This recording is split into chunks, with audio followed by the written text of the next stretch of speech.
Hello बच्चों, आपका MST electrical classes में स्वागत है। तो आप सभी कैसे हैं? आई होप कि आप सभी अच्छे होंगे। जैसा कि अभी पता होगा आपको कि हमारे लेक्चर यूट्यूब पे चल रहे हैं। अभी कुछ दिनों से दीपावली की छुट्टियाँ पड़ गई थी, इस वजह से लेक्चर नहीं हुए। आज के लेक्चर हम कंटिन्यू करते हैं। तो हमने बेसिक इलेक्ट्रिसिटी पढ़ लिया था, थोड़ा मतलब जो एक बेसिक इलेक्ट्रोस्टैटिक पढ़ लिया था, स्थिर विद्युत पढ़ लिया था, एक जो बेसिक इलेक्ट्रिसिटी रहता है वो पढ़ लिया था, एक हम रेजिस्टेंस का टॉपिक चल रहा था। तो रेजिस्टेंस भी हमारा काफ़ी बड़ा टॉपिक होता है, तो वो भी लगभग हमारा आधे के समथिंग कवरेज हो गया था। आज हम जो पढ़ेंगे वो है व्हीट स्टोन ब्रिज पढ़ेंगे, है ना। आज हम पढ़ेंगे व्हीट स्टोन ब्रिज। तो स्टार्ट करते हैं। तो जो आज का टॉपिक है वो हमारा व्हीट स्टोन ब्रिज।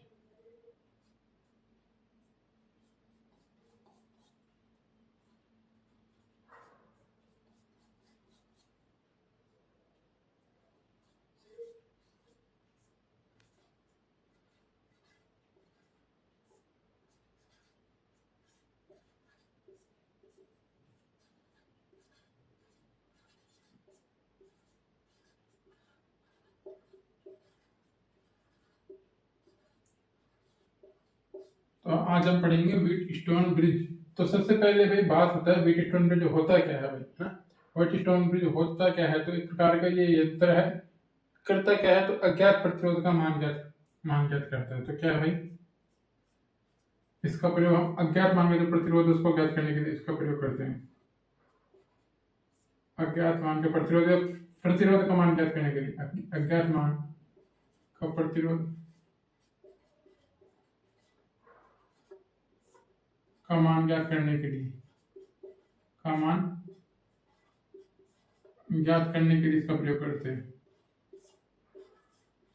तो ये एक प्रकार का यंत्र होता है ना। क्या है? अज्ञात मान का प्रतिरोध मान ज्ञात करने के लिए हम व्हीट स्टोन ब्रिज का प्रयोग करते हैं, राइट। तो इसमें सीन क्या होता है भाई? तीन तो ज्ञात प्रतिरोध, देखो इसमें दो तो ज्ञात प्रतिरोध होते हैं। सबसे पहले तीन होते हैं, तीन तो ज्ञात प्रतिरोध होते हैं, तीन ज्ञात प्रतिरोध होते हैं। और एक होता है, एक प्रतिरोध होता है अज्ञात होता है, एक प्रतिरोध अज्ञात होता है। अब जो तीन अज्ञात प्रतिरोध है इसमें क्या रहते हैं कि दो प्रतिरोध होते हैं ना, दो प्रतिरोध तो फिक्स मान के होते हैं, एकदम नियत मान के होते हैं, फिक्स मान के होते हैं, नियत मान के होते हैं, नियत मान के होते हैं, फिक्स मान के होते हैं। जबकि जो एक प्रतिरोध होता है वो परिवर्तित प्रतिरोध होता है, जो चेंज हो सकता है। परिवर्तित प्रतिरोध या अनियत परिवर्तित प्रतिरोध क्या बोल रहा है? इसमें टोटल चार प्रतिरोध होते हैं, इसमें टोटल चार प्रतिरोध होते हैं। इसमें लिखना है ब्रैकेट में कुल चार प्रतिरोध, कुल चार प्रतिरोध,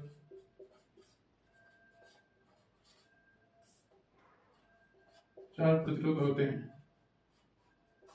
ठीक है।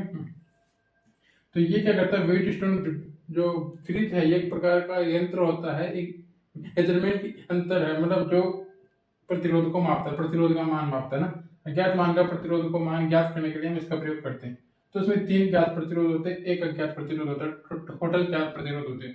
तो तीन ज्ञात प्रतिरोध, तीन ज्ञात प्रतिरोधों में दो प्रतिरोध तो फिक्स होते हैं, बिल्कुल नियत होते हैं, फिक्स होते हैं। दो प्रतिरोध फिक्स होते हैं, नियत होते हैं। जबकि जो एक प्रतिरोध होता है ये परिवर्तित प्रतिरोध होता है। एक कैसा होता है? परिवर्तित प्रतिरोध होता है, इसको हम अपने अकॉर्डिंग एडजस्ट कर सकते हैं। एक प्रतिरोध परिवर्तित प्रतिरोध होता है। तो भाई होता क्या है? देखो इसमें क्या रहता है, तुमको पहले मैं बना के दिखाता हूँ होता क्या है। हमने यहाँ चार बिंदु बना दिए,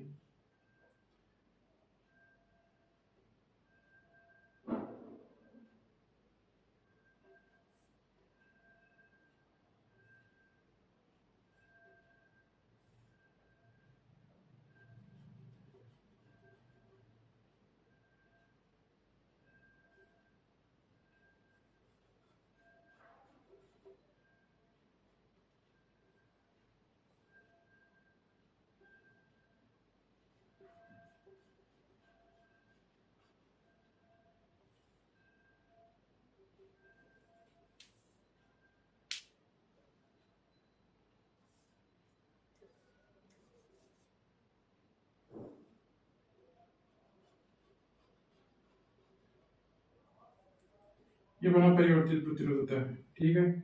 और ये अपना अज्ञात प्रतिरोध होता है, इसको हमें ज्ञात करना होता है। बीच में अपना गैल्वेनोमीटर होता है, ठीक है। हम इन प्रतिरोध के कुछ हम लिख लेते हैं, क्या, पी क्यू आर एस। इन प्रतिरोधों के नाम और कुछ भी हो सकते हैं, हमें इन प्रतिरोधों के नाम से मतलब नहीं है। ये जो आर है, ये आर हम इसको मान सकते हैं, क्यू इसको मान सकते हैं, है ना। इसकी बैलेंस कंडीशन हम देखेंगे। बाकी ये आर और एस आपस में चेंज भी मान सकते हैं, कभी ऐसा पी क्यू आर एस इस टाइप से हो तो वो भी ठीक होगा ना। तो क्या है, पी क्यू आर एस मान लिया, ये फिक्स मान के प्रतिरोध पी और क्यू होते हैं, ये हमारे फिक्स मान के दो प्रतिरोध जो फिक्स है, ये फिक्स मान के हो गए। एक प्रतिरोध मैंने बोला था परिवर्तित प्रतिरोध होता है, वो ये हो गया। और एक हमें ज्ञात करना होता है चौथा इसके द्वारा, तो वो हम ज्ञात कर देंगे ना, इसके द्वारा ज्ञात कर दिया जाता है, ठीक है। तो इसमें भी एक गैल्वेनोमीटर का प्रयोग किया था। गैल्वेनोमीटर होता क्या है, पहली बात क्या है गैल्वेनोमीटर।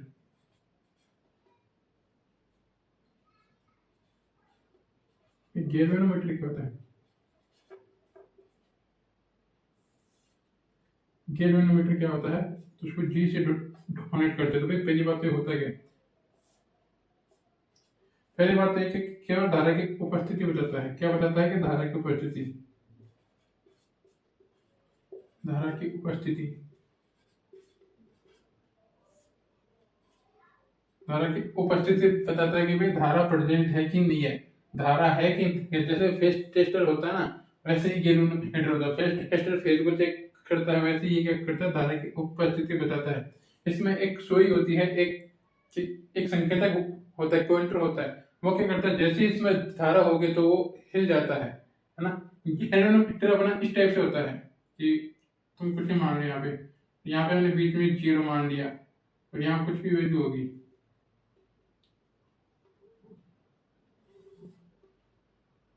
अपना पॉइंटर है, संकेतक, ठीक है। ये क्या रहेगा, जब धारा गुजरेगी ना तो ये यहाँ पे वाइब्रेट करेगा, ये यहाँ वाइब्रेट मतलब ऐसे हिलता हिलता डुलता रहेगा ये ना। अगर इसमें धारा गुजरेगी तो ये हिलता डुलता रहेगा, लेकिन धारा नहीं गुजरेगी तो ये फिक्स रहेगा, 0 पे ही रहेगा। और जब ये गैल्वेनोमीटर का जो पॉइंटर होता है, जब ये 0 पे होता है तो वो इसकी बैलेंस कंडीशन होती है। क्या होती है, बैलेंस कंडीशन होती है। क्या बोला है मैंने कि गैल्वेनोमीटर होता है, मैं पहले लिख देता हूँ।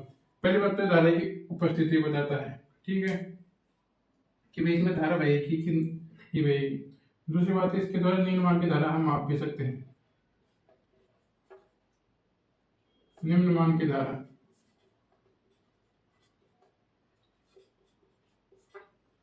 माप सकते हैं, माप सकते हैं। तो कितनी, तो ये माइक्रो एम्पियर की धारा को ही माप सकते हैं। माइक्रो यानी 10⁻⁻⁶, मतलब बहुत कम ना। ये माइक्रो एम्पियर जो धारा होती है उसको माप सकता है, निम्न मान की धारा को ये माप सकता है, ठीक है। इसके बाद क्या रहती है, इसकी बैलेंस कंडीशन क्या होगी, जब क्या संतुलन कंडीशन, संतुलन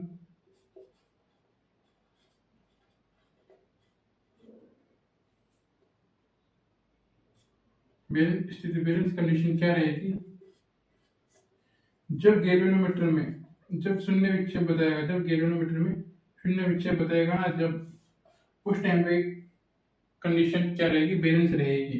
बैलेंस कंडीशन में क्या रहता है कि इसकी आमने सामने की भुजाओं का गुणनफल समानुपाती होता है, मतलब बराबर होता है। आमने सामने की भुजाओं का जो गुणनफल है P × S बराबर होगा R × Q के ना।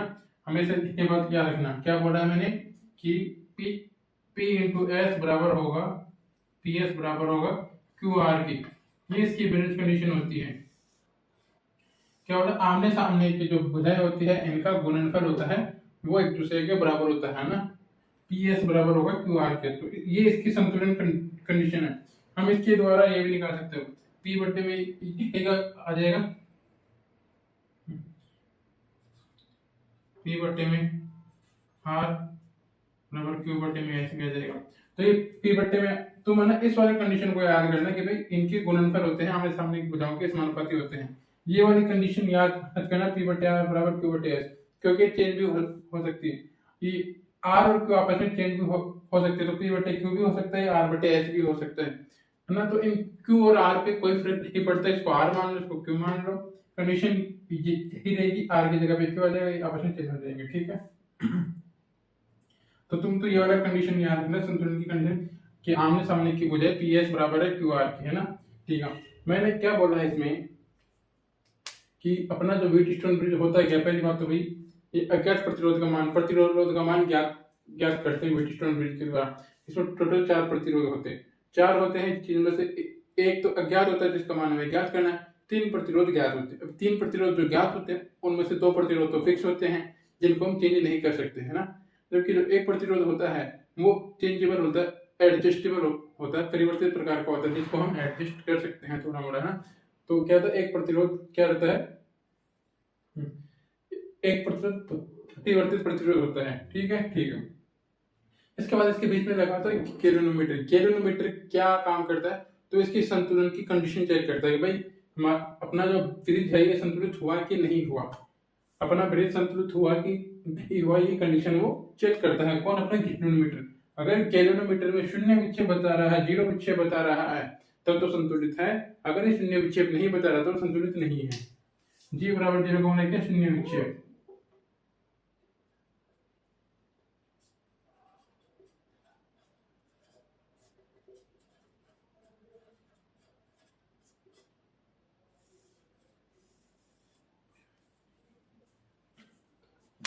मैंने क्या बोला है, तो इसमें गैल्वेनोमीटर है, गैल्वेनोमीटर का यूज क्यों करते हैं कि भाई हमें संतुलन की कंडीशन बता सके।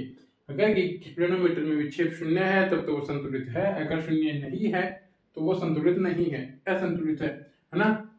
इसी वजह से गैल्वेनोमीटर का यूज करते हैं। बाकी जो गैल्वेनोमीटर होता है ये क्या करता है, धारा की उपस्थिति बताता है और निम्न मान की धारा को माप भी सकता है, निम्न मान की धारा को माप भी सकता है। मतलब कौन सी धारा, तो माइक्रो एम्पियर की जो धारा है इसको माप सकते हैं, इसको बोलते हैं माइक्रो एम्पियर। तो माइक्रो एम्पियर की धारा को ये माप भी सकता है। संतुलन की कंडीशन में क्या होगा, इसमें विक्षेप शून्य होगा, विक्षेप शून्य होगा तो आमने सामने की भुजाओं का गुणनफल क्या होगा, बराबर होता है। क्या है कि पी एस बराबर क्यू आर आ जाएगा, पी एस बराबर क्यू आर आ जाएगा। तो यहाँ से पी बराबर आर भी हो सकता है, पी बराबर क्यू भी हो सकता है ना। ये तो तुम इस वाली कंडीशन को ये देखो, आमने सामने की भुजाओं का गुणनफल होता है, ठीक है। पी एस बराबर क्यू आर, पी एस बराबर क्यू आर होता है। ये हमारा व्हीटस्टोन ब्रिज हो गया है, ठीक है। कल हम हमारे जो प्रतिरोध है, प्रतिरोधों का जो संयोजन है उसके प्रतिरोध, जो कटर कोडिंग प्रतिरोध है उसका और व्हीटस्टोन ब्रिज की हम कल न्यूमेरिकल करेंगे ना। तो कल हम न्यूमेरिकल करेंगे इस चैप्टर का। उसके बाद हम स्टार डेल्टा भी पढ़ेंगे, और एक होता है प्रतिरोध का रेंज के आधार पर, के बाद रेंज के आधार पर कितने प्रकार के होते हैं, तो 3 प्रकार के होते हैं, निम्न, मध्यम, उच्च मान के प्रतिरोध। वो हम अगली क्लास में पढ़ेंगे। आज के लिए इतना ही, चलो गुड बाय।